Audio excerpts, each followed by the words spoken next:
ጤና ይስጥልኝ ውድና የተከበራችሁ የምናሉሽ ረታ ኢንተርቴይንመንት ተከታታዮች በሙሉ እንዴት ቆያችሁልኝ? ይህ የትረካ ሰዓታችን ነው። የትረካ ሰዓት ያልተነበበው አንባቢ አቶ ነጋሽ ባልቻ፣ ጸሐፊ አንዱዓለም አራጌ፣ በትረካ አዘጋጅቼ ያቀረብኩላችሁ ምናሉሽ ረታ። ያልተነበበው አንባቢ ምዕራፍ 2 ጃንሆይ ቤተልሔምን የጎበኙ ዕለት። ቀደም ብለን እንዳየነው ነጋሽ የ5 ብር ደመወዝተኛ እያለ ገና በ14 ዓመቱ የሥራ ቦታው በድንገት ተቃጥሎ የእሳት አደጋ መስሪያ ቤት በሰዓቱ ባለመድረሱ የነጋዴዎች ንብረት ሲወድም የእሳት አደጋ መኪናው ውሃ መርጨት ቢችልም ቃጠሎ በመባባሱ ጋዝ ነው እንደረጨው ተብሎ ሲተች የተጎዱትን ለማገዝ መንግስት ይሰራል ከተባለ በኋላ አንዳች እገዛ ባለማድረጉ ነጋዴዎች መንግስትን ሲያማርሩ በንቃት ይከታተል ነበር።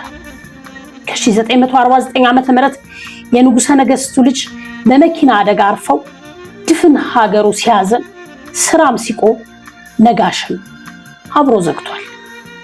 የነ ጀነራል መንግስቱ ንዋይን የመፈንቅለ መንግስት ሙከራና በመጨረሻም ንጉሱ ወደ ሀገራቸው ከተመለሱ በኋላ የተወሰዱ ፖለቲካዊ እርምጃዎች ተመልክቷል። በጎ ፖለቲካዊ ክንውኖችም ንግዱን እንዴት ሊረዱ እንደሚችሉ በህይወት መንገድ ላይ ሲመላለስ ተምሯል። በተለያዩ ሀገራዊ ፖለቲካ ቀውሶች ውስጥ ዋናው የስበት ማዕከል የሆኑት ንጉሠ ነገሥትን ግን እንኳን ሱቅ ድረስ መጥተው ይጎበኙኛል ብሎ ሊያስብ በሆነ አጋጣሚ አጠገባቸው ቆማለሁ ብሎ አስቦ አያውቅም ነበር። ነጋሽ ሱቁን በጨረታ አሸንፎ የተከራየው ከበጎ አድራጎት ድርጅት ነበር። ጃንሆይ የበጎ አድራጎት ድርጅቱ ሊጎበኘው ቀጠሮ የሚያዛቸው ዜና ተሰማ።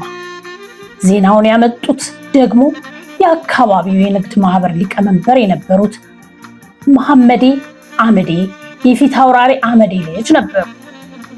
ጃንሆይ አመዴ ገበያን ይጎበኛል የሚለውን ዜና የሰሙት ነጋሽ ጓደኞቹ ምን ማድረግ አለብን የሚለውን መከሩ። ህንፃዎቹ 2 ነበሩ። አባዳኛውና አባቃኛው ይባሉ ነበር። በመሃሉ አውቶቡስ ይሄድ ነበር። ብልሁ ነጋሽ የንጉሱን ጉብኝት ትርጉም በሚሰጥና ውጤት ባለው መንገድ ለመጠቀም ምን መስራት እንዳለበት መጠበብ ጀመረ።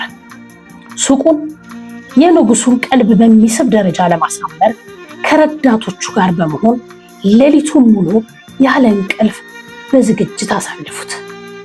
ከልብስ ሰፊዎቹ ጋር በመነጋገር አበባ እንዲያዘጋጁለት አደረገ። ሱቁ በሰንደቅ ዓላማ ተንቆጠቆጠ።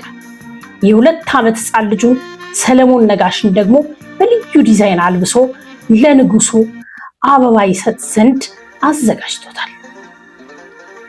የነጋሽ ድካም በከንቱ አልቀረም።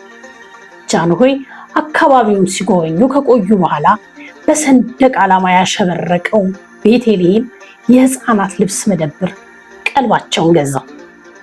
የትኩረታቸውን ምህዋር ተከትለው ወደ ቤተልሔም የህፃናት መደብር ገቡ።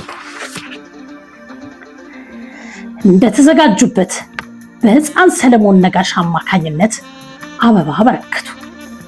ነጋሽ ብልህ ነውና ያንን አጋጣሚ በከንቱ ሊያሳልፈው አልፈለገም። ፎቶ አንሺ አዘጋጅቶ ለታሪክ ማስታወሻነት ይሆን ዘንድ ከነ ህፃን ልጁ ከንጉሱ ጋር ፎቶግራፍ ተነሳ። የሚደንቀው ፎቶ መነሳቱ ብቻ አይደለም፣ ፎቶን ተጠቅሞ የሰራው ስራ ነው። የትኛው ነጋዴ ባላሰበው ሁኔታ ጃንሆይ ሱቁን ሲጎበኙ የተነሱትን ፎቶ በትልቁ አሳጥቦ የሱቁ መውጫ ክፍል ላይ ሰቀለው። የዘመኑ ገበያተኞች ስነ ልቦና በቅጡ የገባው ብልሁ ነጋዴ ድካሙ በከንቱ አልቀረም። ሰው ሁሉ ጃንሆይ ያሉበት ቤት በሚል የመገናኛ ምልክት አደረገው። ድካሙ በከንቱ አልቀረም።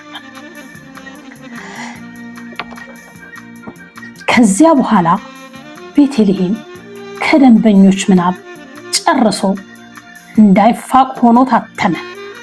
የተገኘውን መልካም አጋጣሚ ወደማያቋርጥ የስኬት ሽክርክሪትነት ቀየረው። ድህነትና ነጋሽ ለዝንተ ዓለም ላይገናኙ ተራራቁ። አዲዮስ ድህነት ይለናል ጸሐፊ አንዱዓለም አራጌ። ያልተነበበው አንባቢ ለዛሬ ያዘጋጀንላችሁ ይህን ይመስል ነበር። በቀጣይ በሌላኛው ክፍል እስክንገናኝ ቸር ቆዩልን። ቻናላችንን በቅንነት ሰብስክራይብ፣ ላይክ፣ ሼር ማድረጋችሁን አትርሱ። ታሪኮቻችንን እንወቅ፣ ጀግኖቻችንን እንዘክር የዛሬው መልእክታችን ነው።